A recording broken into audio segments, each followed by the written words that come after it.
अस्सलाम वालेकुम। CTET Urdu pedagogy की तैयारी कैसी चल रही है? चलिए आज इस तैयारी को और भी पुख्ता करते हैं। इस खास तज्ज़िये में हम एक मुकम्मल मॉक टेस्ट हल करेंगे जिसमें 15 सबसे अहम सवालात शामिल हैं ताकि हमारी तैयारी को एक सही सिमत मिल सके। तो आज हम क्या करने वाले हैं? सबसे पहले हम कुछ बुनियादी उसूलों पर बात करेंगे। उसके बाद हम तदरीसी तरीकों को देखेंगे, फिर महारत और जांच से जुड़े सवालात हल करेंगे और आखिर में इन सब का निचोड़ यानी वो अहम नुकात जो इम्तिहान में कामयाबी के लिए बहुत ज़रूरी हैं उन पर बात होगी। तो फिर शुरू करें। चलिए, तो हमारा पहला हिस्सा है ज़ुबान की तदरीस के बुनियादी उसूलों पर। ये समझ लीजिए कि ये वो बुनियाद है जिस पर पेडागॉजी की पूरी इमारत खड़ी होती है। चलिए देखते हैं कि इन तसव्वुरात पर हमारी गिरफ्त कैसी है। पहला सवाल देखते हैं, उर्दू ज़ुबान को बतौर लैंग्वेज आए पढ़ाने का बुनियादी मकसद आखिर है क्या? ऑप्शंस हैं ए कवायद याद करवाना, बी ज़ुबान में इजहार ख्याल की सलाहियत पैदा करना, सी सिर्फ इम्तिहान की तैयारी या फिर डी अल्फाज रटवाना। थोड़ा सोचिए। जी हाँ, सही जवाब है बी। ज़ुबान सिखाने का असल मकसद बच्चों को तोता बनाना नहीं है, बल्कि उन्हें इस काबिल बनाना है कि वो अपने ख़यालात को, अपनी बातों को सुनकर, बोलकर, पढ़कर और लिखकर अच्छे से ज़ाहिर कर सकें। ठीक है, सवाल नंबर 2। बच्चा ज़बान सबसे पहले किस महारत के ज़रिए सीखता है? ऑप्शंस हैं ए लिखना, बी पढ़ना, सी सुनना या डी कवायद। इसका जवाब बहुत सीधा है। सही जवाब है सी सुनना। ज़रा सोचिए, एक छोटा बच्चा जब दुनिया में आता है तो वो सबसे पहले क्या करता है? वो अपने आसपास की आवाज़ें सुनता है, अपनी माँ की बातें सुनता है और इसी सुनने की बुनियाद पर वो बोलना शुरू करता है। ये सीखने का सबसे फितरी और पहला कदम है।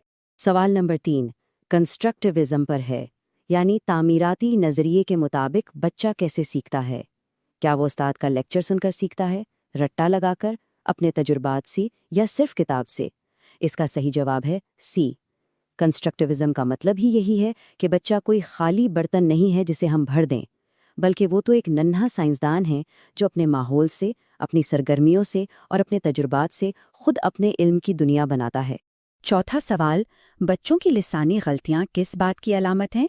क्या ये नाकामी है, जहनी कमज़ोरी है, सीखने के अमल का हिस्सा है या उस्ताद की गलती?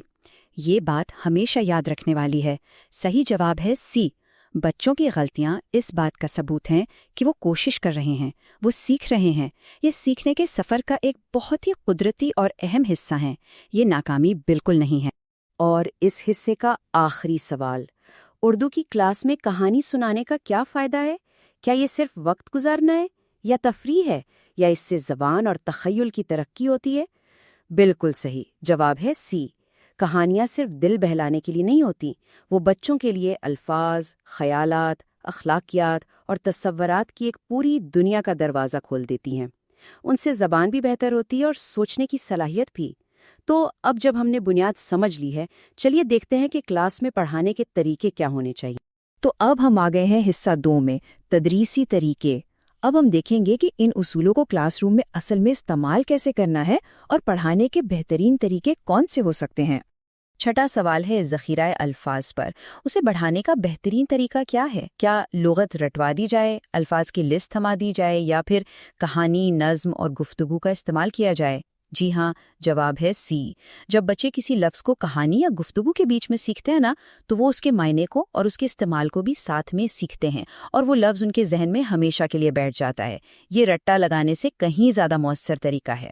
सवाल नंबर 7, दुरुस्त तलफ़्फ़ुज़ यानी करेक्ट प्रोनाउंसिएशन सिखाने का सबसे मौसर तरीका क्या है? खामोश मुताला, बुलंद आवाज़ में पढ़ना, लिखाई या कवायद? इसका सही जवाब है बी, बुलंद आवाज़ में पढ़ना। देखिए, जब बच्चा ऊंची आवाज़ में पढ़ता है तो उसके कान अपनी ही आवाज़ सुनते हैं और ज़ुबान को भी सही अदायगी की आदत पड़ती है। आवाज़ों की दुरुस्तगी के लिए ये बेहतरीन मश्क है।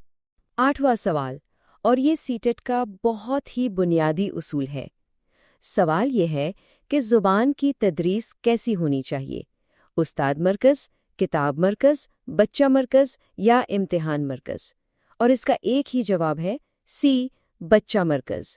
यानी हमारा पूरा तालीमी निज़ाम, हमारे पढ़ाने के तरीके, सब कुछ बच्चे की ज़रूरत, اس کی دلچسپی اور اس کی سیکھنے کی رفتار کے ارد گرد گھومنا چاہیے، سب کچھ بچے کے لیے۔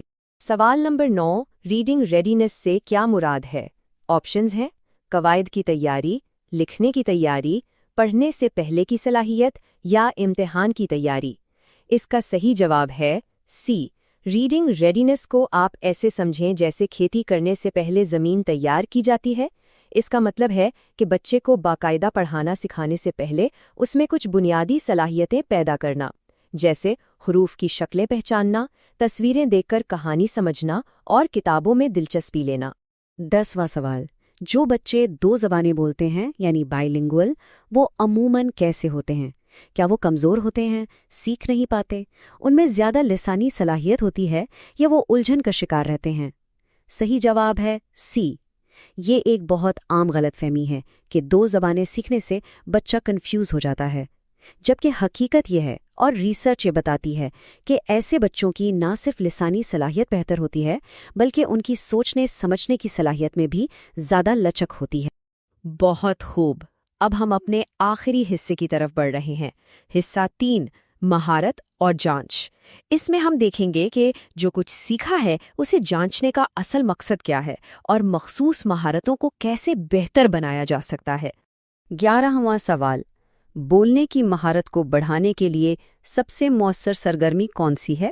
خاموش مطالعہ، مضمون لکھنا، گروپ ڈسکشن یا گرامر؟ اس کا جواب بالکل صاف ہے، سی، گروپ ڈسکشن۔ دیکھیے، بولنا سیکھنے کے لیے بولنا پڑتا ہے، اور گروپ ڈسکشن بچوں کو ایک حقیقی موقع دیتا ہے کہ وہ اپنے خیالات کا اظہار کریں، دوسروں کو سنیں اور اعتماد کے ساتھ بات کریں۔ سوال نمبر 12، اردو گرامر بچوں کو کیسے پڑھائی جائے؟ کیا تعریفیں رٹا دی جائیں، مشکل اصول بتا دیے جائیں، یا پھر مثالوں اور استعمال کے ذریعے سکھائی جائے؟ سب سے بہترین اور مؤثر طریقہ ہے سی، یعنی فنکشنل گرامر۔ مقصد قواعد کے اصول رٹوانا نہیں بلکہ بچوں کو یہ سکھانا ہے کہ زبان کو روزمرہ زندگی میں صحیح طریقے سے استعمال کیسے کرنا ہے۔ 13واں سوال، اسیسمنٹ فار لرننگ کا کیا مقصد ہے؟ بچوں کو فیل کرنا، صرف نمبر دینا، سیکھنے میں بہتری لانا یا سزا دینا؟ صحیح جواب ہے سی۔ اسے ایسے سمجھے کہ یہ ایک ڈاکٹر کی تشخیص کی طرح ہے۔ ڈاکٹر ٹیسٹ اس لیے نہیں کرتا کہ مریض کو بیمار ثابت کرے، بلکہ اس لیے کرتا ہے تاکہ صحیح علاج کر سکے۔ اسی طرح اس جانچ کا مقصد سیکھنے کے عمل کو بہتر بنانا ہے، نہ کہ بچوں کو پاس یا فیل کا ٹھپا لگانا۔ 14واں سوال، ماں بولی یعنی مدر ٹنگ کا نئی زبان سیکھنے میں کیا کردار ہے؟ کیا یہ رکاوٹ ہے، نقصان دہ ہے، مددگار ہے یا غیر ضروری ہے؟ ہمیشہ یاد رکھیں، صحیح جواب ہے سی، مددگار۔ ماں بولی کبھی بھی دوسری زبان سیکھنے میں رکاوٹ نہیں بنتی، بلکہ یہ تو ایک پل کی طرح کام کرتی ہے جس پر چل کر بچہ آسانی سے نئی زبان کی دنیا میں داخل ہو سکتا ہے۔ اور اب ہمارا آخری 15واں سوال، CTET اردو پیڈاگوجی کا اصل فوکس، اس کا مرکز کیا ہے؟ مشکل اصطلاحات، رٹا سسٹم، بچے کا لسانی ارتقاء یا صرف امتحان؟ اور اس پورے ٹیسٹ کا نچوڑ اسی ایک جواب میں ہے، سی، بچے کا لسانی ارتقاء۔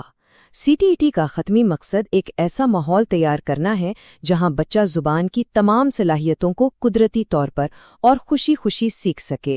بہترین، ہم نے تمام 15 سوالات مکمل کر لیے ہیں۔ اب چلیے جلدی سے ان تمام جوابات میں چھپے ہوئے سب سے اہم اصولوں کو ایک جگہ اکٹھا کرتے ہیں تاکہ یہ باتیں ہمیشہ ہمارے ذہن میں رہیں۔ تو جیسا کہ ہم نے دیکھا، کچھ اصول بار بار ہمارے سامنے آئے ہیں، جیسے تعلیم کا بچہ مرکز ہونا، چاروں مہارتوں کو ایک ساتھ لے کر چلنا، بچوں کے غلطیوں کو سیکھنے کا حصہ سمجھنا، رٹے کے بجائے عملی گرامر پر زور دینا، اور ماں بولی کو ایک رکاوٹ نہیں بلکہ ایک وسیلہ سمجھنا۔ اگر یہ اصول ذہن میں صاف ہیں تو پھر سوال کیسا بھی آئے اسے حل کیا جا سکتا ہے۔ امید ہے کہ اس موک ٹیسٹ سے بہت مدد ملی ہوگی۔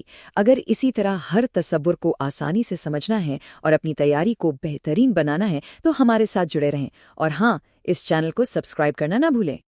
اور آخر میں سب سے اہم بات، آپ کی رائے۔ کامنٹ میں ہمیں ضرور بتائیے کہ آپ اگلا تجزیہ کس موضوع پر دیکھنا چاہتے ہیں۔